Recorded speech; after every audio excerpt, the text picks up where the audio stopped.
Hello students, in this video I am going to analyze one of the CAT 2020 Slot 1 RC passages. This passage is based on grammar and sentence construction. Before we analyze the questions, let us do a quick mental mapping of the passage, which is very important because once the mental mapping is done, you will find it easier to solve the questions. Let's go paragraph by paragraph. In the first paragraph, the author says, when these rules break down, confusion and misunderstanding result. Bad grammar produces bad sentences. So the author expresses his concern about the confusion caused because of poor sentence construction, which results because of bad grammar and bad usage. In the second paragraph, the author emphasizes the importance of nouns and verbs in a sentence and tells us how subject and predicate, that is noun and a verb, can construct a sentence. The third paragraph happens to be the turning point in the passage. As you can see, the author expresses a strong opinion in the first line of the third paragraph. Must you write complete sentences each time? Every time? Perish the thought.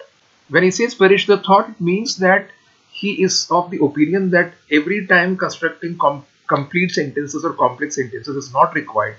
You can write simple language. You can construct simple sentences. To explain his point further, the author quotes William Strunk, as in he is sort of Mussolini of rhetoric, the king of rhetoric. Even he recognized the delicious pliability of language. What does pliability mean? As in the language is quite flexible. You can use it in a simple form. That's the idea here. It is an old observation, he writes, that the best writers sometimes disregard the rules of rhetoric. So what's the author doing here by giving such references? He wants us to understand that, see, even greatest writers sometimes disregard the rules of rhetoric. So there's no point in following the rules of grammar to an extent that it becomes really very complex. You can create simple sentences and you can avoid the rules of rhetoric. The big grammar rules are not required to construct sentences. Then towards the end of this paragraph, the author sounds a word of caution, as in he adds a qualifier that fine, that even the best writers sometimes disregard the rules of rhetoric, but that does not mean that you shouldn't have a grasp of grammar. See what he writes here. Yet he goes on to add to his thought, which I urge you to consider. Unless he is certain of doing well, will probably do best to follow the rules. The telling clause here is unless he is certain of doing well. If you don't have a rudimentary grasp how the parts of speech translate into coherent sentences, how can you be certain that you are doing well?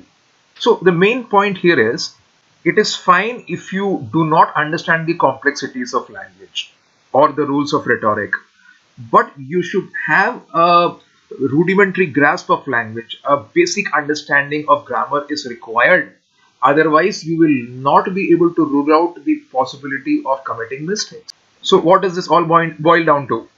Do not follow the rules of rhetoric, but yes, you should have a basic understanding of grammar. This is what the author wants us to understand here. So what's the takeaway from this paragraph? Once you understand some very simple rules of grammar, you can simply put nouns and verbs together to construct sentences. Again, this last paragraph, first line is very important for us. Take any noun, put it with any verb, and you have a sentence. The author has clearly explained that there is no point in sticking to the complex rules of grammar and trying to understand the complexities, and there is no point in creating complex sentences. You can create simple sentences. Now the author takes this thought further in this sentence. Take any noun, put it with any verb, and you have a sentence. It never fails. Rocks explode, Jane transmits, mountains float. These are all very simple sentences, yet they convey complete meaning.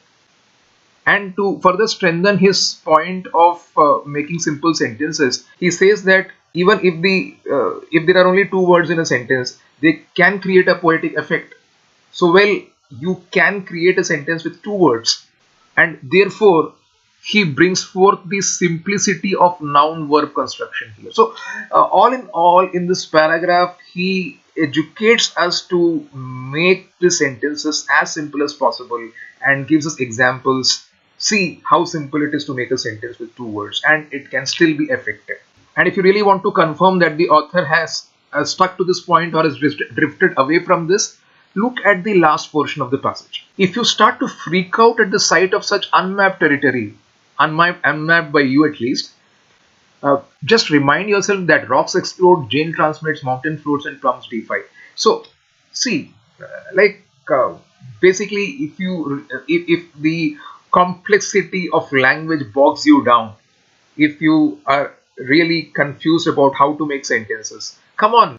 Remember this simple rule of subject and predicate. Put two words together and make a sentence. This is what the author says even at the end of the passage, right? And therefore, he wants us to understand we can write simple sentences and yet retain the force of our expression. So even towards the end of the passage, you can very clearly see the author sticks to the point that we can create simple sentences, and simple sentences should be created. And that's the point the author wants us to understand. That's the point the author has been emphasizing throughout the passage. So the main point and the main concern of author is very clear out here. Now we can start solving the questions. Which one of the following statements, if false, could be seen as supporting the arguments in the passage? Now we have a basic retention of the passage in our mind. If false should be applied to these options to figure out whether it supports or not. Let us apply if false to these options here.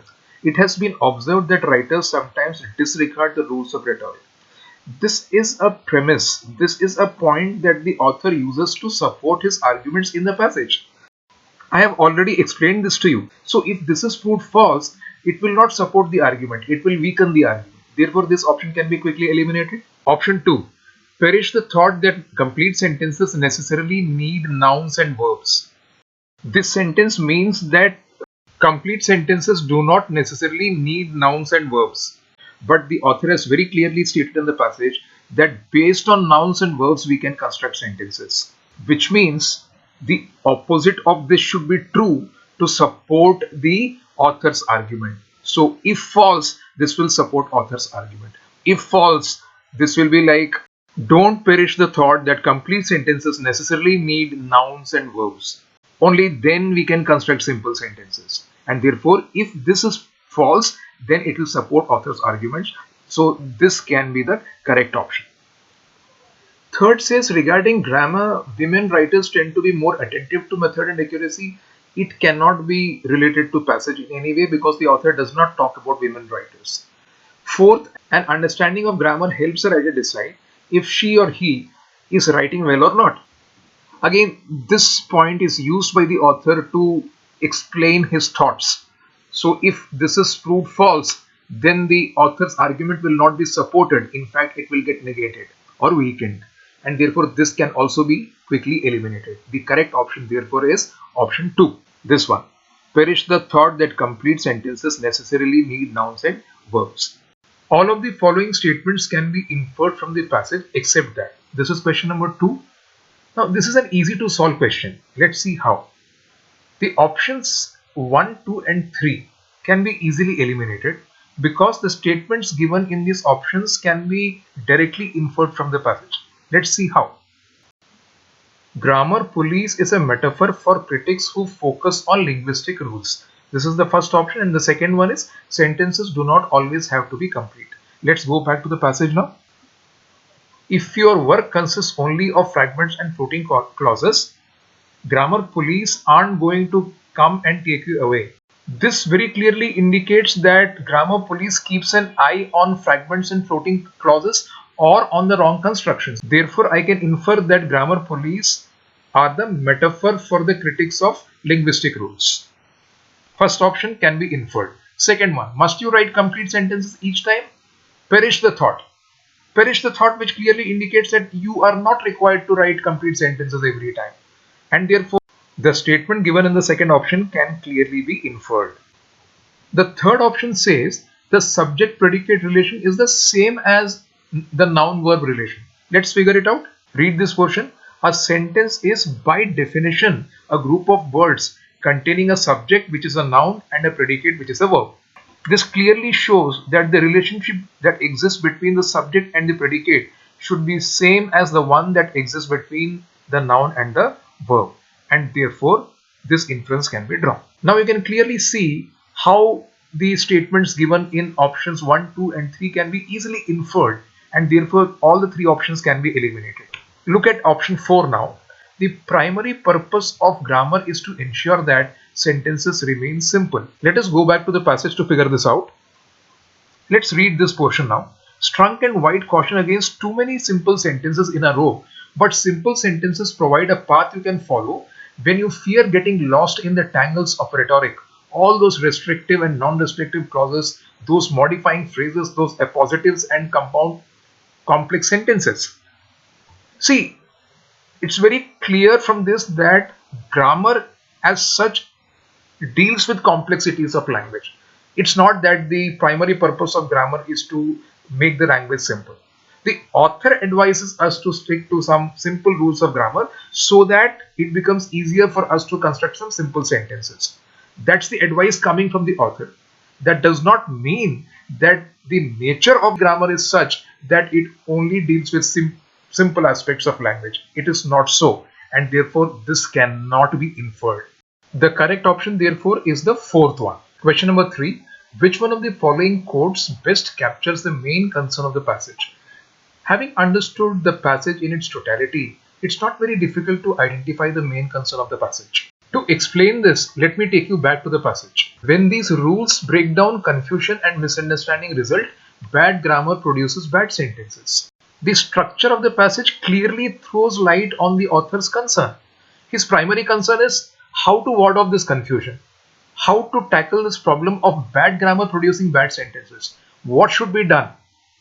We should learn the art of making simple sentences. This is the solution. So herein the author identifies the problem, and in the remaining portion of the passage he identifies the solution. What is being asked in the question? What is the main concern of the author? And therefore we should identify the problem aspect, which lies in the first paragraph. Therefore the best answer would be bad grammar produces bad sentences. That's what he's trying to address in the passage by giving a solution that we can address this problem by creating simple sentences. Let's read the options now. Strunk and White caution against too many simple sentences in a row, but simple sentences provide a path you can follow when you fear getting lost in the tangles of rhetoric. See, this is again a part of the solution, not the part of the problem or the concern. Second one, nouns and verbs are two indispensable parts of writing. Without one of each, no group of words can be a sentence. This simply explains how a sentence is constructed with nouns and verbs and is not directly related to the main concern of the passage. Third one, the telling clause here is unless he is certain of doing well. This is a fragment which, if taken out of the passage, becomes really very vague. It does not very clearly explain the concern of the author. But fourth one very clearly, as I explained to you, brings forth the concern. Therefore, the correct option is fourth one. Let's analyze the next question. Question number 4. Take any noun, put it with any verb, and you have a sentence. It never fails. Rocks explode, Jane transmits, mountains float. None of the following statements can be seen as similar except. So the question is, which of the statements in the option is similar to the statement given in the question? In order to identify the similarity, we'll first need to identify the pattern in the statement given in the question. Then we should find out as to which statement in the options has a similar pattern, and your job is done. Let's figure out. Take any noun, put it with any verb, and you have a sentence. So noun plus verb is equal to sentence. Rocks explode, Jane transmits, mountain float. Noun, verb, noun, verb, noun, verb is equal to sentence. So the pattern is something like the combination of two elements results in the creation of the third. Let's compare the options now. Take any vegetable, put some spices in it, and you have a dish. So vegetable plus spices is equal to dish. Noun plus verb is equal to sentence. There is similarity for sure. Combination of vegetable and spices creates a dish. Combination of noun and verb creates a sentence. So there is a parallel that can be very clearly drawn. Second one, a group of nouns arranged in a row becomes a sentence. Now a group of nouns does not indicate any kind of combination, therefore you can quickly eliminate this option. Third one, take an apple tree, plant it in a field. Just ask yourself, planting an apple tree in a field, Is this a combination like vegetable plus some spices? No, it is not. So strictly speaking, third is not a combination. Second, very clearly, I'm sorry, the first option very clearly indicates a combination as in vegetable plus spices is equal to dish, just like noun plus verb is equal to sentence. But here, apple tree being planted in a field does not indicate that kind of combination. And therefore, third can also be eliminated. Fourth one, a collection of people with same sports equipment. Again, it talks about the collection of people with the same sports, which means that this is not a combination like x plus y or noun plus verb. Therefore, the best choice is the first option. Question number 5. Inferring from the passage, the author could be most supportive of which one of the following practices? This is not a very difficult to solve question. We very well know that the author strongly supports construction of simple sentences. So let's look at option 2 and 3 to start with, which are easy to eliminate. A campaign demanding that a writer's creative license should allow the breaking of grammatical rules. This can be quickly eliminated because the author does not in any way disapprove of the grammar rules. Third one, the critique of standardized rules of punctuation and capitalization. The author talks about it in only one sentence of the passage, and the author's prime focus is not on this, and therefore 2 and 3 can be quickly eliminated. Now we are left with options 1 and 4, which need to be compared. Let's read the first option. A creative writing course that focuses on how to avoid the use of rhetoric. The fourth one, the availability of language software that will standardize rules of grammar as an aid to writers. The question is, will the author support a creative writing course that focuses on the avoidance of rhetoric, or will he support the standardization of rules of grammar as an aid to writers? See, the basis of this comparison should be the point that the author strongly supports. What is that point? That we should create simple sentences. So if the author advocates construction of simple sentences, it means that he would go with standardization of rules of grammar as an aid to writers, because this directly connects with the construction of simple sentences. But a creative writing course does not directly connect with the construction of simple sentences. Therefore, one can be eliminated. The author won't support this. 4 should be the correct option.